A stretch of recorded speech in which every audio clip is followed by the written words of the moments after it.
Bonjour à toutes et à tous, bienvenue sur la chaîne de la revue Dynastie. Aujourd'hui, nous avons un invité de marque, un invité exceptionnel. Je suis toujours accompagné de Frédéric de Natal. Bonjour Frédéric. Bonjour Enzo. Et nous sommes accompagnés aujourd'hui. Et oui, nous avons la joie et l'honneur de recevoir Monseigneur, le prince Charles-Emmanuel de Bourbon-Parme. Bonjour Monseigneur. Bonjour messieurs.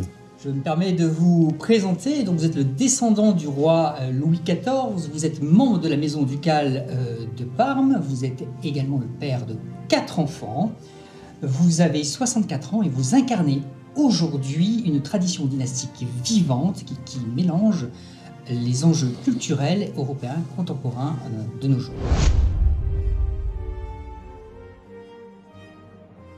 La maison de Bourbon-Parme a traversé l'histoire européenne depuis des siècles. Moi, j'aurais aimé, ma première question en tout cas, j'aurais aimé savoir quelles sont les figures qui vous ont le plus inspiré à l'heure actuelle. Alors, dans la maison Bourbon-Parme ou dans ma famille Bourbon, ou à travers les différents rois et reines qui ont façonné et créé la France. Parce que les Bourbons-Parme, avant d'être Parme, nous sommes Bourbons. Donc on rajoute le Parme avec la duchesse de Parme qui ramène son duché, et on rajoute Parme, comme d'autres ont rajouté Sicile, alors il y a les Bourbons, Bourbon, etc., etc. C'est pour qu'on s'y retrouve un petit peu. La première chose, nous sommes tous des Bourbons.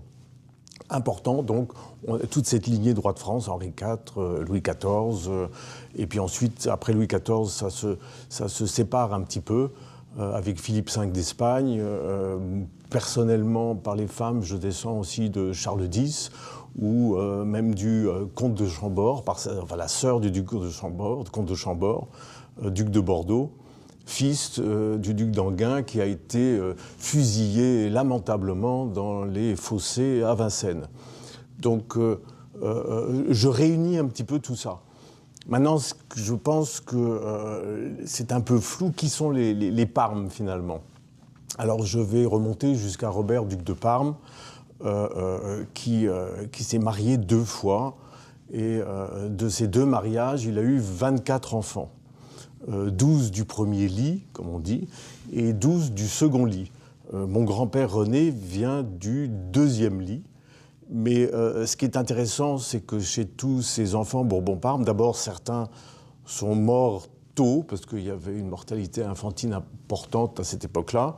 Donc je crois qu'il y en a 7 ou 8 qui, avant 10 ans, ne survivront pas, après 10 ans ne survivront pas. Mais de tous ces enfants, évidemment, il y a les futurs ducs de Parme, il y a Zita de Bourbon-Parme, qui deviendra impératrice d'Autriche-Hongrie. Il y aura Félix de Bourbon-Parme, qui deviendra le grand-duc de Luxembourg. Enfin bon, les Bourbon-Parme se sont un petit peu distribués dans toute l'Europe. Un des faits intéressants, Première Guerre mondiale, il y a pas mal de garçons dans ces 24 enfants. Il y en aura 2 dans l'armée belge, 2 dans l'armée française, 2 dans l'armée autrichienne. Alors, la chose amusante, mon grand-père René, lui, était dans l'armée autrichienne, l'armée de sa sœur Zita, donc, et où il sera lieutenant dans l'armée autrichienne. Alors, les Bourbon-Parme n'ont jamais été sur des champs de bataille où ils avaient une chance de se battre contre leurs frères, finalement. Mais le destin a voulu que mon grand-père, à la Deuxième Guerre mondiale, donc, s'engage dans la 3e DIA, dans l'armée française, donc, en Afrique, et fera toute la campagne jusqu'en Allemagne. Et il était capitaine dans la 3e DIA, donc, où il aura la croix de guerre. Donc, c'est un destin assez surréaliste quand on y pense aujourd'hui. Voilà. Alors, les Bourbon-Parme, aujourd'hui, où est-ce qu'ils sont ? Il y en a un peu... il y en a au Danemark, il y en a en France, il y en a aux États-Unis, il y en a... la famille se porte bien et se disperse, plus à travers l'Europe, mais je dirais à travers le monde aujourd'hui. Et comment vous entretenez justement tous ces liens avec la famille de Bourbon, déjà principalement? Vous êtes très proche du duc d'Anjou. Oui, alors c'est un cousin, c'est ce que je dis, c'est un Bourbon. Oui. Donc nous sommes des Bourbons avant tout. Mais alors, pour revenir au Bourbon-Parme, la dernière réunion de famille Bourbon-Parme qui a eu lieu était à Chambord, et c'était avant la Première Guerre mondiale. D'accord. Et je crois qu'il y avait, 250 personnes qui étaient réunies à cette occasion. je crois que ça serait intéressant de retenter l'expérience, parce que le roi Siméon de Bulgarie en fait partie. Enfin, on pourrait ratisser les Habsbourg, évidemment, par Zita de Bourbon-Parme. Alors eux, ils sont particulièrement nombreux aussi. Je pense qu'on atteindrait entre 400 et 500 personnes si on voulait réunir tout le monde. Ça pourrait faire un dîner intéressant. Et tout à fait. Ça pourrait faire un dîner intéressant. Et alors, quand nous sommes entre nous, en général, y en a qui parlent allemand, il y en a qui parlent danois, il y en a qui parlent français, il y en a qui parlent espagnol, il y en a qui parlent portugais. Et quand on est entre nous, eh bien, en général, on se parle en anglais. D'accord. C'est la langue maintenant un peu de la famille. On va dire que c'est la langue diplomatique de la famille. Malheureusement, le français, qui fut la langue diplomatique au sens large du terme, perd du terrain. Ce qui est on pourra peut-être en parler. Je trouve qu'aujourd'hui, la France ne se bat pas assez pour sa langue. Et je trouve ça absolument lamentable, par exemple, que sur la mairie de Paris aujourd'hui, Madame Hidalgo met des grands panneaux en anglais. Sur la mairie de Paris, il y a des panneaux en anglais, capitale de la France. Pour moi, c'est une hérésie et ça ne me convient pas. Voilà. Alors, on a une seconde interview qui sera diffusée sur la chaîne Anecdote Royale, où vous pourrez justement découvrir l'aspect politique, parce que vous avez un engagement politique fort. Vous exprimez aussi vos opinions. Donc, on y reviendra sur la seconde interview. Une question qui me vient comme ça, c'est aujourd'hui, vos enfants, comment ils vivent cet héritage, justement ? Alors, je dirais que être un Bourbon en France, c'est compliqué. Je veux dire dans la façon d'être, mais aussi dans l'éducation que vous allez donner à vos enfants. C'est-à-dire que moi-même, et mes enfants ensuite, on ne choisit pas son nom. On est dans une famille, on a tous notre nom de famille, on ne le choisit pas. Quand on est avec un nom, avec un Bourbon, ça donne beaucoup de devoirs. Et on est obligé quant à donner l'exemple. Alors, il est évident que je pourrais m'amuser et aller dans certains membres de la famille et vous pointer du doigt certains qui passent outre tout cela et qui vivent leur vie très bien dans leur coin. Mais ça oblige et ça demande des devoirs. Et ce n'est pas toujours facile. Si j'ai me présentais devant vous avec un jean troué, un t-shirt sale, les cheveux d'un côté rouge, d'un côté vert, avec des bagues sur tous les doigts et Dieu sait quoi, vous diriez non, ça y a quelque chose qui ne correspond pas. Il y a une image à fournir, à donner, voilà. Une éducation. Ça, c'est assez important. Et puis, j'ai élevé mes enfants dans ce sens-là. Alors, en France, c'est très pratique quand vous faites une réservation dans un hôtel.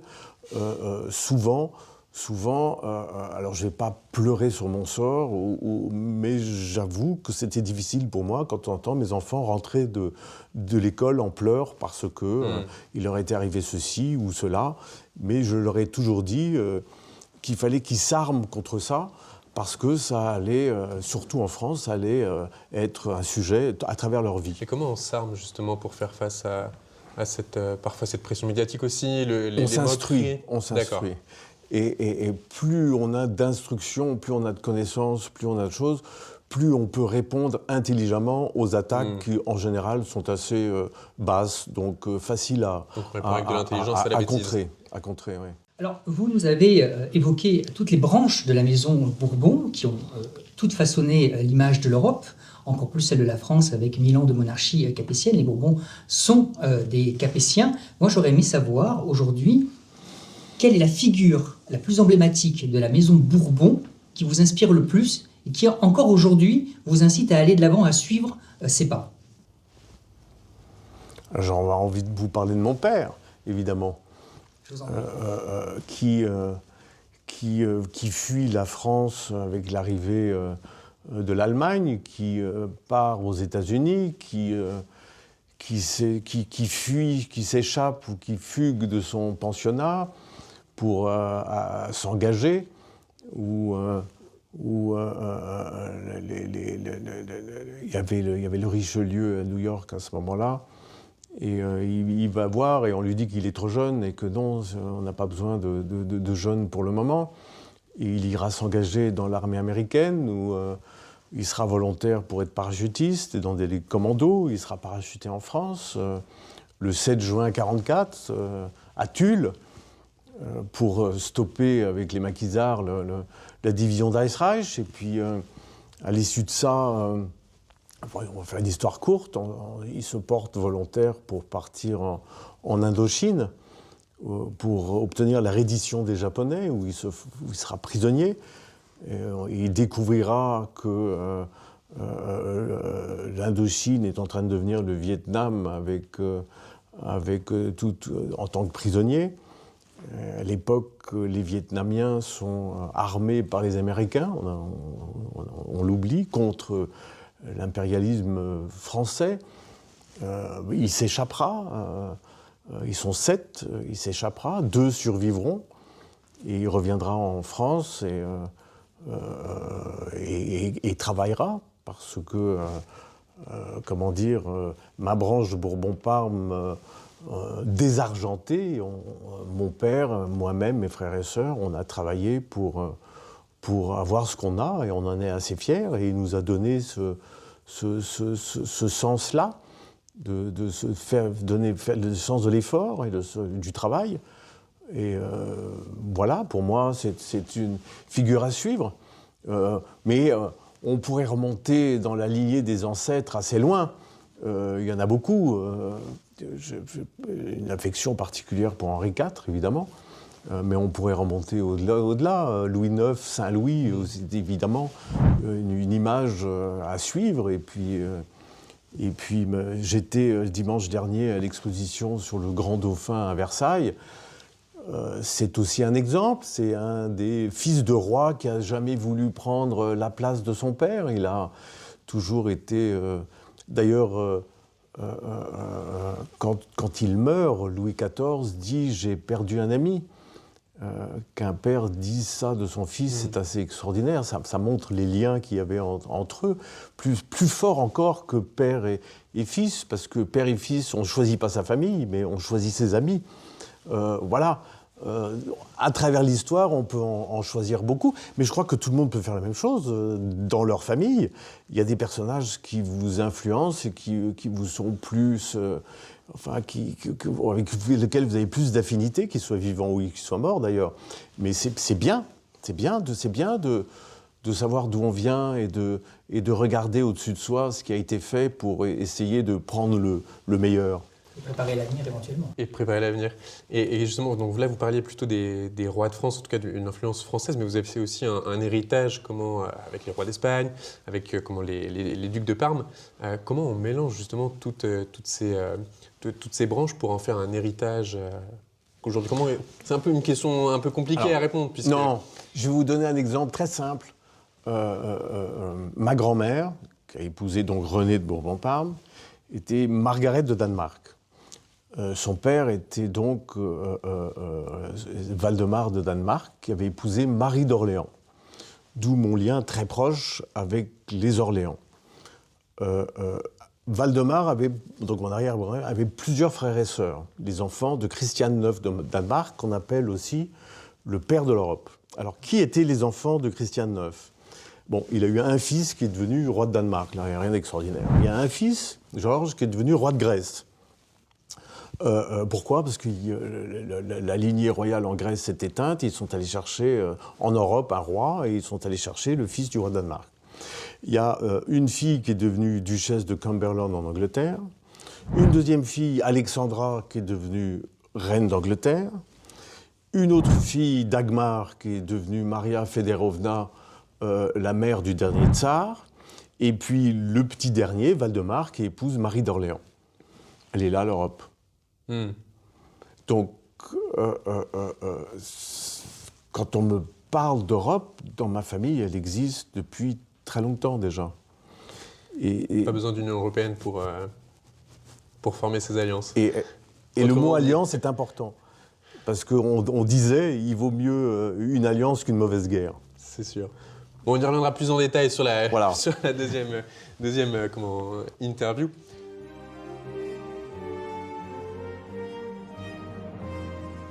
Bon, on est sur l'actualité, monarchie, l'actualité monarchique. elle est vivante en Europe? Oui, aujourd'hui, elle se traduit notamment par de nombreux héritages de patrimoine qu'on a de cette monarchie. Le plus emblématique en France, naturellement, est Versailles. Ma question est, comment aujourd'hui vous percevez cet héritage par rapport à tous les enjeux contemporains auxquels on fait face? C'est-à-dire, le monde va très vite, il se développe très rapidement. On a un peu l'impression que l'histoire est un peu laissée de côté. Est-ce que c'est un bien pour un mal pour un bien? Oui, quelle est la valeur ajoutée Aujourd'hui, d'une vous monarchie au incarnez XXIe siècle? cette monarchie quelque part. La première chose que j'ai envie de dire, c'est que nos racines, aussi bien pour une famille que pour un pays, sont très importantes. Qu'est-ce que c'est que les racines d'un pays? C'est son histoire. Si on coupe une famille de ses racines, si on coupe un pays de ses racines, c'est pas compliqué, l'arbre meurt. C'est très important de savoir d'où on vient pour savoir où on veut aller. D'abord, ça évite de reproduire les erreurs, et ça, c'est important. Mais aujourd'hui, on oublie l'histoire de France, on oublie ce que la France a fait à travers la France d'abord, l'Europe ensuite, et à travers le monde même. Et c'est dommage. Vous parliez également de l'art et du patrimoine. Les gens se précipitent pour aller à Notre-Dame, les gens se précipitent pour aller à Versailles, à Chambord, dans les châteaux d'une manière générale, dans les musées qui regorgent des trésors que la France a accumulés à travers les âges. Et quand on voit les derniers monuments qui ont été fabriqués avec la volonté qui reste comme des choses qui allaient marquer la France, on s'aperçoit que finalement les choses récentes tombent en morceaux. Alors, je pourrais vous en citer. Exemples, oui. Je pourrais vous en l'Opéra Bastille, l'Arche de la Défense, tout ça. Alors peut-être que dans 100 ans, ça sera une autre allure, mais je dirais qu'aujourd'hui, ils sont recouverts de filets parce que ne faut pas que ça tombe. Il y a un député qui avait dit qu'il voulait raser Versailles. Chacun a le droit de penser exactement ce qu'il veut, mais l'héritage que les rois nous ont laissé fait aujourd'hui aussi et surtout la grandeur de la France. Si à travers le monde les gens ont envie de venir visiter la France, c'est ça ce qu'ils viennent voir.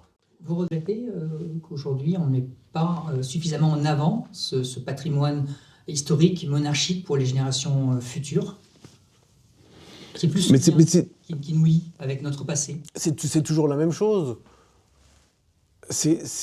D'abord, il faudrait le protéger un petit peu mieux. Hein. On a eu un exemple assez flagrant récemment du laisser-aller, de ce qui se passe avec ce patrimoine, héritage de la France, et ce que la France nous a laissé à travers le temps. Alors, il ne faut pas que la France devienne un espèce de Luna Park ou un Disney World géant, mais nous avons un atout extraordinaire en France avec ce patrimoine, et on en a d'autres. Hein. On a la mode, on a le vin, on a la gastronomie, on a les paysages, on a les Pyrénées, on a les Alpes, on a le Massif central, enfin bon, toutes des choses absolument fantastiques. On a la Manche, on a l'Atlantique, on a la Méditerranée. Je pense que quand, au fur et à mesure que la France s'est faite, et le territoire qu'elle représente aujourd'hui, je pense que l'emplacement était assez bien choisi finalement. Oui, on a le carrefour. On est bien là. Hein. Ouais. Voilà. Et ça, c'est ce qu'un prince, justement, aujourd'hui contemporain, doit défendre, même s'il n'y a pas de monarchie. C'est le rôle du prince aujourd'hui. Mais on a un rôle de veiller à ce qu'on n'oublie pas non plus. Mais il faut rester moderne. Moi, je pense que l'idée royale est une idée moderne. Regardons autour de nous. Oui, nous avons l'Espagne, l'Angleterre, la Belgique, le Luxembourg. Tout de suite, quand vous parlez de royalisme, on parlera peut-être un petit peu plus de ça, mais tout de suite, les gens pensent que c'est quelque chose de vieux, de poussiéreux, d'arriéré, etc., etc. Mais ça a quand même fonctionné pendant près de 1000 ans. Il y a peut-être une raison. Donc, il ne faut pas revenir en arrière. il faut faire quelque chose de nouveau en allant chercher tout ce qu'il y avait de bon pour peut-être revenir ou peut-être remettre la France au soleil.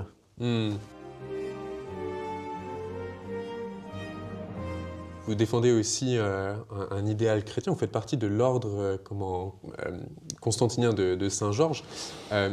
Qu'est-ce que cet engagement aujourd'hui traduit ? Mais c'est être un chevalier. Moi, j'aime bien, depuis tout petit, les films de KPDP. Dans mes lectures, alors c'est quoi cet quand idéal j'étais jeune, chevaleresque, c'est l'esprit chevaleresque. Aujourd'hui, quelqu'un de bien élevé et de courtois vis-à-vis d'une femme fait rire, mais être courtois et bien élevé, c'est la meilleure façon de vivre ensemble. Si tout le monde insulte tout le monde, si quand vous vous arrêtez en voiture pour laisser passer un piéton, et c'est pas difficile de faire un petit geste ou un petit sourire, ils vous regardent plutôt d'un air de défiance, oui. On arrive dans un monde qui devient insupportable. Non, la politesse et la courtoisie fait que le vivre ensemble est agréable. Mais aujourd'hui, je dirais que vivre avec ces valeurs-là, c'est considéré comme quelqu'un qui sort pas du lot. Oui. Enfin, aujourd'hui, pour exister, il faut être désagréable, il faut avoir un vocabulaire restreint, il faut insulter parce qu'on manque de vocabulaire, justement. Quand on n'arrive pas à s'exprimer et qu'on n'a pas de culture, on insulte parce qu'on ne trouve pas les mots pour faire face à l'attaque. Voilà, il y a un problème avec ça aujourd'hui en France, je pense. Et la foi catholique, quelle place elle prend dans votre quotidien ou dans votre discours, la façon de penser aussi ? J'ai entendu ça il y a peu de temps et ça me plaît assez. Je dirais que quelqu'un qui n'a pas la foi ou qui ne croit pas, à partir du moment où vous ne croyez pas en Dieu, je ne vais pas juger lequel, à partir du moment où vous ne croyez pas en Dieu, l'homme devient un loup. Parce qu'il n'y a plus de limites, parce qu'on doit rendre des comptes à personne. C'est ça ce qui est intéressant avec la France, c'est que la France était le seul pays d'Europe où le roi était de droit divin. Par conséquent, le jour de son passage dans l'au-delà, il va devoir rendre des comptes à Dieu. Et ça, peut-être que dans sa vie, ça l'a fait réfléchir et peut-être que ça l'a obligé. D'accord. J'aimerais aujourd'hui que nos hommes politiques qui sont tenus par des mandats courts, donc il faut des résultats rapides, et donc on n'investit pas sur les générations futures. J'aimerais que nos hommes politiques aujourd'hui ils devraient rendre des comptes. Je suis sûr que ça les apaiserait un petit peu. Donc peut-être pas devant Dieu, parce qu'on est en République. Devant Dieu ou devant, mais je pense que peut-être ça les calmerait sur beaucoup de sujets. Aujourd'hui, le principe dynastique, est-ce qu'il peut unir les Français derrière une idée ? Je suis volontiers provocateur. Vous ignorez pas que nous sommes en République. Je ne vais pas entrer dans un champ politique qui est un champ un peu conflictuel. Mais est-ce que cet héritage qui a été le nôtre pendant longtemps, qui a fait notre fierté, notre gloire, qui aujourd'hui d'ailleurs fait notre nom sur la scène internationale, puisque on le voit, on parlait de patrimoine tout à l'heure, beaucoup de personnes issues de pays étrangers viennent visiter ce patrimoine parce qu'il représente encore quelque chose. On en fait même des mangas d'ailleurs pour être très, très moderne. Mais est-ce que cet héritage monarchique, quelque part que vous incarnez également, par votre personne, par votre nom que vous portez, a-t-il la capacité d'unir aujourd'hui les Français ? Les Français ont besoin d'être unis. D'ailleurs, ils ont très bien compris que diviser pour régner, ça marchait bien finalement. Il suffit de voir à Paris, les piétons sont contre les vélos contre les voitures contre les livreurs contre les patinettes. Enfin bon, tout le monde est contre tout le monde. Je crois que, mais même nos paysans, moi j'aime dire paysans, parce que pour moi le paysan c'est celui qui façonne le pays, sont maltraités aujourd'hui. Alors, comment dire, moi ce qui m'amuse c'est de voir nos fermiers manifester, et puis on se dit que finalement les écologistes devraient être à côté des fermiers. Mais ils ne le sont pas. Alors on se demande, mais pourquoi ? Quel est le problème ? qui sont contre les fermiers contre les écologistes. J'avoue que j'ai du mal à saisir la chose. On pourra peut-être en parler plus en détail tout à l'heure, parce que évidemment j'ai ma petite idée. Mais je crois que les Français ont besoin. J'aime bien résumer les choses. Vous parliez tout à l'heure du Constantinien de Saint-Georges. C'est un ordre militaire et religieux. Je pense qu'aujourd'hui, les Français ont besoin de rigueur et d'amour. Ils ont besoin de sentir qu'on les aime. Ils ont besoin de sentir qu'il y a des gens à la tête du pays qui sont là pour leur bien, pour le bien commun. Des gens à la tête du pays qui sont là pour travailler pour l'avenir de la France, pour les futures générations, pour une France qui va retrouver sa grandeur. Parce que, encore une fois, j'ai envie de dire que nos hommes politiques pensent que les Français sont à leur service. Ils ont totalement oublié que non, ils sont au service des Français. Et les Français le ressentent, plus que jamais de nos jours. Et je pense qu'il y a une très très belle correction à faire là.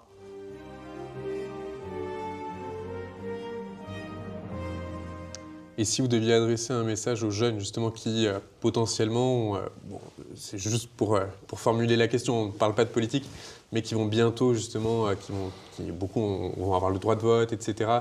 Beaucoup de jeunes, bon, ça commence à changer un petit peu cette tendance à se désintéresser du patrimoine, etc.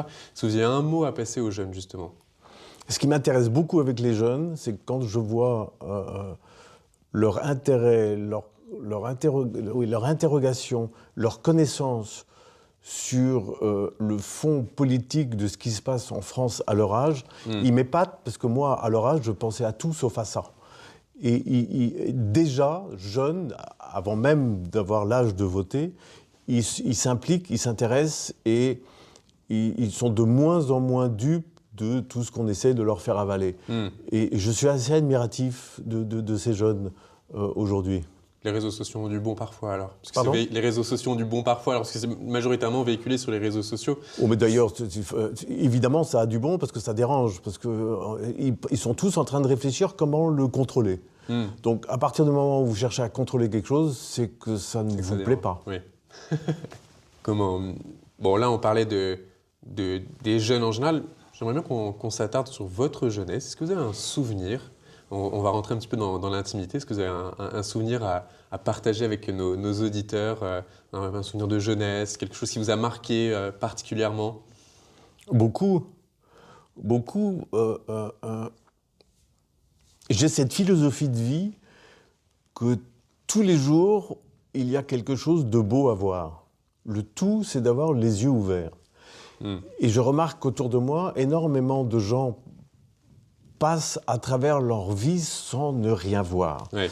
Et vous pouvez être dans le métro, ça peut être le sourire d'une jolie femme, ça peut être une réclame qui vous amuse, certaines ont de l'humour, même si on n'est pas d'accord avec le produit qu'ils vendent, il y a des choses amusantes.